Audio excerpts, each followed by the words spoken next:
po kayo? Paulit-ulit kasi siya sa sinasabi niya na what are you doing here? Umuwi ka na ng Pilipinas. So, ayun, inaayos ko lang yung legal team. Meron na akong i-interviewin na isa pang lawyer. Si Attorney Harry Roque po, hindi po kasama. So far, hindi siya kasama sa legal team. Si Attorney Harry Bakit Roque. so dalawa pa lang po? Yung potential na lang kakausapin pa lang, if ever. Meron na kaming listahan. Pero yung isa kasi, darating siya dito. So, puro foreign. Foreign po yun. Yes, oo. Ilan po?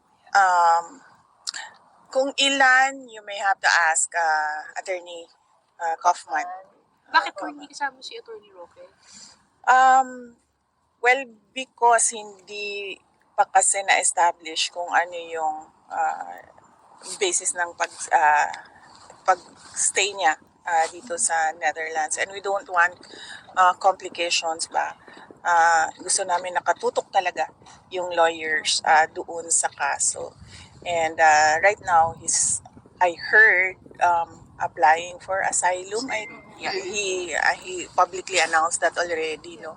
So we want him to focus on his asylum, and then we want our lawyers to focus on the case. Yun po yung ginagamit yung basis din, no, to be able to get that asylum, sabi po niya. So he can defend. So he can He can defend the defend. former president. Well, that is a matter that he has to discuss with former President Duterte, no. But right now, he's not nominated as a lawyer. Nag-sink in na po ba sa dating Pangulo na nandito na talaga siya sa ICC? Pasensya na po dahil before, diba sinasabi po niya, sipain ko pa yung ICC, hindi talaga ako papahuli ng buhay. pa yan. Sabi niya, wala din naman daw siyang ginagawa sa labas kasi hindi pa naman daw siya mayor. So might as well tumiram daw muna siya sa loob. So, He's very friendly with people inside. So, meron na silang banter eh. So, Nakita niyo mismo may yung loob ng exchange kanyang na sila. destination? No, hindi kami allowed. Doon lang kami sa visitors center. So sabi niya, wala din naman siyang ginagawa pa because he's at the moment retired. Wala pang election, so hindi pa siya mayor. So he might as well just stay inside.